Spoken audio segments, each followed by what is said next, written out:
నమస్తే అండి, ఎలా ఉన్నారు అందరూ? బాగున్నారా? నేనైతే బాగున్నానండి. మీ అందరికీ అమ్మవారి ఆశీస్సులు ఎల్లప్పుడూ ఉండాలని కోరుకుంటూ, రేపు మనకి ఆదివారం అమావాస్య రాబోతుంది. ఈ ఆదివారం అమావాస్య రోజున ఒక చిన్న పరిహారం చేసుకుంటే ఎలాంటి ఫలితాలు కలుగుతాయి, ఎలాంటి సమస్యలు ఉన్నవారు చేసుకోవాలి, ఈ పరిహారాన్ని ఏ సమయంలో చేసుకోవాలి అన్నది ప్రతి ఒక్కటి కూడా ఈరోజు వీడియోలో మీకు వివరంగా చెప్తాను. వీడియో స్కిప్ చేయకుండా ఎండ్ వరకు చూడండి, అన్ని వివరాలు తెలుస్తాయి. చాలా అద్భుతమైన శక్తివంతమైన పరిహారాన్ని ఎవరు కూడా మిస్ చేసుకోకండి. ఈ పరిహారాన్ని మీరు చేసుకోవడం వల్ల ఎంత ఫలితాలు కలుగుతాయంటే చెప్పక్కర్లేదు, అంత మంచి ఫలితాలు కలుగుతాయి. చేసిన తర్వాత మీకు వచ్చిన మార్పుని తప్పకుండా నాతో షేర్ చేసుకోండి.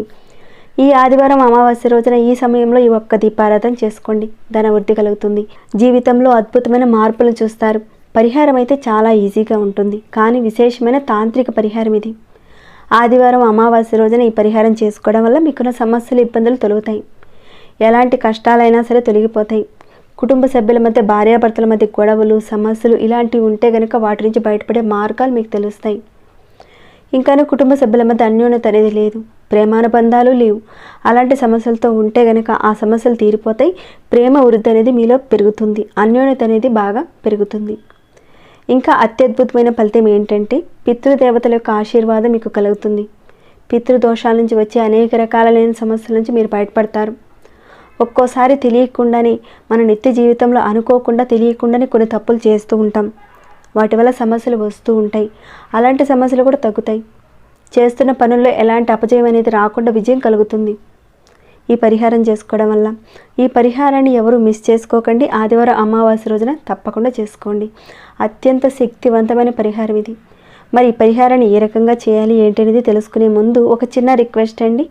ఈ పరిహారం కేవలం ఆదివారం అమావాస్య రోజున చేసుకునేది కాబట్టి 10 మందికి ఉపయోగపడేలా ఒక చిన్న లైక్ అండ్ షేర్ చేయడం మర్చిపోకండి.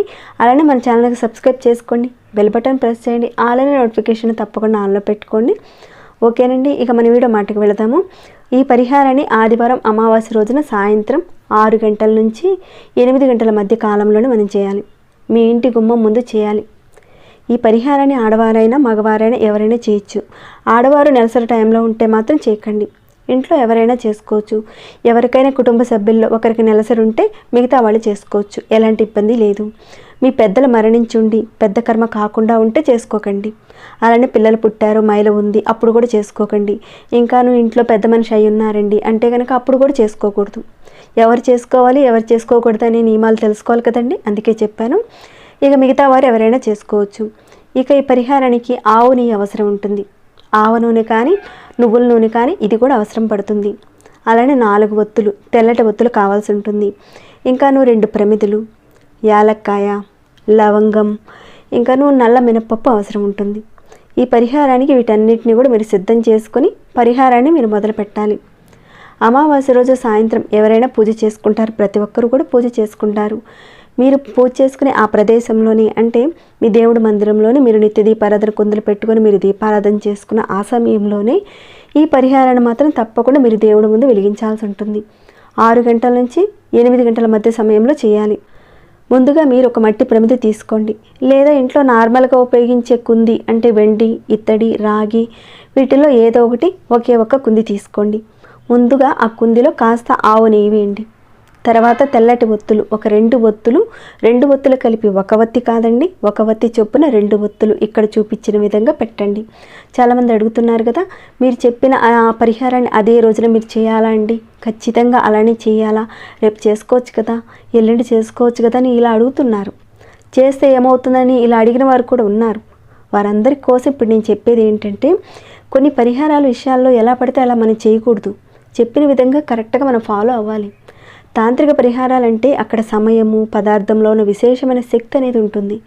ఆ సమయంలో మనం చేస్తే మంచి ఫలితాలను పొందుతాం. కానీ చేయవలసిన సమయంలో మనం చేయకుండా వేరే సమయంలో చేసామనుకోండి, దాని నుంచి ఎఫెక్ట్ మన మీద పడుతుంది. నిజంగా అవుతుందని అంటారేమో కొందరైతే, ఖచ్చితంగా ఉంటుందండి. అంటే ఆర్థికంగాను, మానసికంగాను, శారీరకంగాను అనేక ఇబ్బందులు వస్తాయి. కాబట్టి ఈ పరిహారాన్ని చెప్పేటప్పుడు కాస్త ఎలాంటి సమస్యలు ఉన్నవారు చేసుకోవాలి, ఏ సమయంలో మనం చేసుకోవాలి, ఏ పదార్థాలు వాడాలి, అలానే ఒకదాని తర్వాత ఒకటి ఏ రకంగా చేయాలి అనేది స్టెప్ బై స్టెప్ కాస్త గమనించి చేసుకోండి. చేయవలసిన టైంలో చేయకుండా మిగతా సమయంలో చేస్తే ఎఫెక్ట్ పడే అవకాశాలు ఉంటాయి. కాబట్టి ఏ పరిహారం విషయంలోనైనా సరే కాస్త మీరు జాగ్రత్తగా 1 by 1 చేసుకుంటూ ఉండండి. ఎందుకంటే ఇవన్నీ నా వంతు ప్రకారంగా మీకు అన్నీ కూడా చెప్పాలి, అందుకని ముందుగా చెప్తున్నాను ఇవన్నీ కూడా. ఇంకా చెప్పాలంటే నేను చాలా వరకు విడమర్చి కూడా చెప్తానండి, 1కి 2-3 సార్లు చెప్తాను. కొంతమంది అంటారు 1 minute చెప్పచ్చు కదండి అంటారేమో, అంటే అన్నవాళ్ళు కూడా ఉన్నారు. ఇవి తాంత్రిక పరిహారాలు కాబట్టి ప్రతి ఒక్కరికి అర్థమయ్యేలా చెప్పాలి, ప్రతి ఒక్కరు కరెక్ట్గా చేసుకోవాలి. అందుకే ఇంత విడమర్చి చెప్తాను నేను. పూజల విషయంలో మనం అటు ఇటు ఎలా చేసినా పర్వాలేదు, కానీ పరిహారాల విషయంలో మాత్రం పదార్థాలు, సమయము మరియు మన శక్తి ఇవన్నీ కూడా తోడైతే మనం చేసే పరిహారానికి ఇక తిరుగుండదు. అంత అద్భుతమైన ఫలితాలను చూడొచ్చు, అంత బాగుంటుందన్నమాట. సరే, ఇక విషయానికి వెళ్దాము. ఆ రకంగా మీరు ప్రమిదిలో ఆవు నేతిని వేసుకొని 2 ఒత్తులు వేసుకొని తర్వాత దాంట్లో ఒక పువ్వు ఉన్న లవంగాన్ని వేయండి. పువ్వు ఉన్న లవంగాన్ని వేయాలి. ఆ తర్వాత ఒక యాలకుని వేయండి. ఆ తర్వాత దీపారాధన వెలిగించాలి.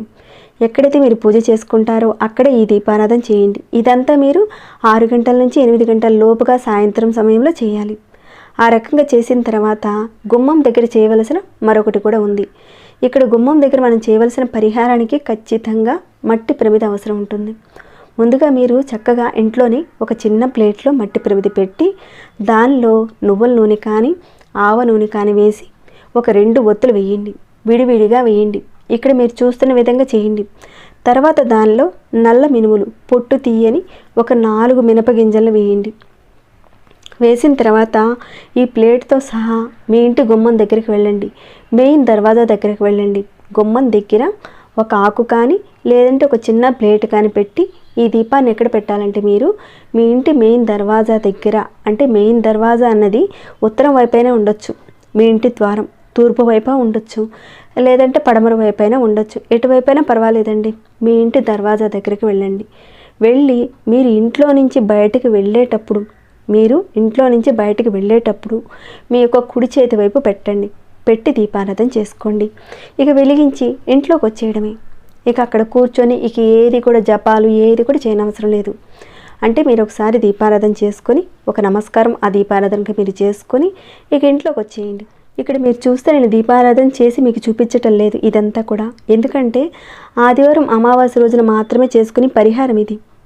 ఇదంతా నేను చేసి చూపించే రోజున ఆదివారం అమావాస్య కాదు కాబట్టి నేను మామూలుగా ఈ రకంగా చేసి చూపిస్తున్నాను, మీకు అర్థమవుతుందని. మళ్ళీ మీరు అడుగుతారేమో మీరు ఎందుకు దీపారాధన చేయటం లేదండి అని అంటారు కదా, అందుకే చెప్తున్నాను. ఇది ఆదివారం అమావాస్య రోజున చేయాలి, ఎప్పుడు పడితే అప్పుడు చేసేది కాదు కాబట్టి ఈ రకంగా చేసి చూపిస్తున్నాను మీకు. ఇది చాలా శక్తివంతమైన పరిహారం అండి, చేసి చూడండి. పితృదేవతల నుంచి వచ్చే సమస్యల నుంచి మీరు బయటపడతారు, అవన్నీ కూడా తగ్గిపోతాయి, జీవితంలో మంచి మార్పులు కనిపిస్తాయి. దీన్ని మీరు ఆదివారం అమావాస్య రోజున సాయంత్రం 6 గంటల నుంచి 8 గంటల మధ్య కాలంలోనే చేయాలి. దేవుడి ముందు దీపారాధన 6 నుంచి 8 గంటల మధ్య కాలంలో చేయాలి. అలానే ఇంటి గుమ్మం దగ్గర వెలిగించే దీపారాధన కూడా 6 నుంచి 8 గంటల మధ్య కాలంలోనే చేయాలి. ఇవి 2 కూడా ఆ టైంలోనే చేయవలసి ఉంటుంది. ఇక ఈ పరిహారాన్ని వేరే ఆదివారం రోజుల్లో మాత్రం చేయకండి, కేవలం ఆదివారం అమావాస్య రోజున మాత్రమే చేయాలి. ఇక ఆ రకంగా మీరు చేసేసిన తర్వాత సోమవారం రోజున గుమ్మం దగ్గర పెట్టిన ఆ మట్టి ప్రమిదతో సహా అదంతా కూడా ఉంటుంది కదండి, వాటన్నిటిని కూడా తీసేసి ఎవరూ తొక్కని ప్రదేశంలో వేసేయండి. ఇక ఇంట్లో దేవుడి దగ్గర వెలిగించారు కదా, ఆ దీపారాధన కుందుల్లో ఉన్న యాలకును లవంగాన్ని కూడా తీసేసి ఎవరూ తొక్కని ఒక ప్రదేశంలో వేసేయండి. ఆ రకంగా చేసేయండి. మీ అందరికీ అర్థమయ్యేలా చెప్పాను అనుకుంటున్నానండి. చెప్పిన విషయాలు కాకుండా ఇంకేదైనా మీకు డౌట్స్ వస్తే కనుక అడగండి, తప్పకుండా నేను రిప్లై ఇస్తాను. అలానే మీకు ఎలా అనిపించింది ఈ వీడియో అన్నది కూడా కింద కామెంట్ రూపంలో నాకు తెలియచేయండి. తప్పకుండా చేసుకోండి, మంచి ఫలితాలను అయితే పొందుతారు మీరు. వెళ్ళేటప్పుడు ఒక చిన్న లైక్ ఇచ్చి వెళ్ళండి. వీలైతే 10 మందికి షేర్ చేయడం మాత్రం మర్చిపోకండి. సబ్స్క్రైబ్ కాని వారు సబ్స్క్రైబ్ చేసుకోండి. ప్రతిరోజు మన ఛానల్లో ఉన్న వీడియోస్ని చూస్తూ ఉండండి. మరొక భక్తి వీడియోలో మళ్ళీ మిమ్మల్ని కలుసుకుంటాను. అంతవరకు సెలవు.